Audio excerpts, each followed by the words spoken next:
Looks more like a fake smile to me. And then a simple one, if it depresses at the angle, it's called depressor anguli oris. Do they have it? Right here. Depressor anguli oris, right? Depresses at the angle of the mouth. So these are all the things that you guys should know. You can recognize, right? It's pretty easy to recognize. Cheek muscle, right? But the other ones that were for smiling, the smiling muscles that attach to the cheekbone are zygomaticus major, minor. You guys can go over this. Same thing, you guys can go over this too. I don't want to make it drown out more than it has to be. So, oh my goodness, this one is so easy. So I said inferior rectus. You notice they switch back and forth between the English version and then the Latin.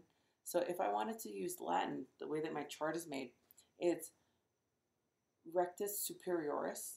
But if they use the English, they say superior rectus. So it's the same thing. It's just how you say it, whether or not you want to make it fancy or sound good. So rectus superioris or superior rectus, inferior rectus, lateral rectus, medial rectus, and if I angle it, it's superior oblique. If I angle it below, it's inferior oblique. That's it. You got all the muscles of the eye. Woohoo! Here we go. Straight above, straight on the side, straight below, angled below, and angled above. Same thing from this side. Straight on the inside, straight on the bottom, straight on the top. It's in there somewhere.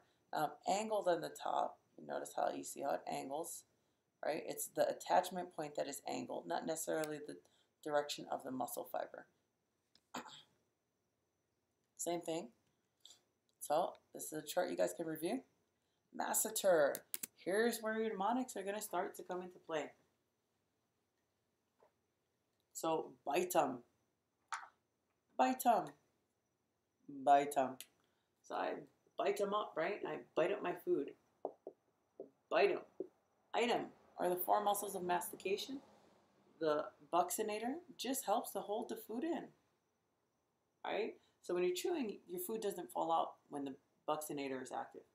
So I'm not going to even say there's differences in the nerves that control them. But for a 100 level class, we don't do that. So we're going to keep it as simple as possible. So item, internal, external pterygoids. Remember the bat bone? Bat bone had the two little legs in the bottom. And I said those were pterygoid plates. So how I remember that is the muscles that help with chewing, when you tear up your food, you pterygoid it. So horrible. Dork. Okay. Pterygoid. There are two pterygoids. One's on the inside.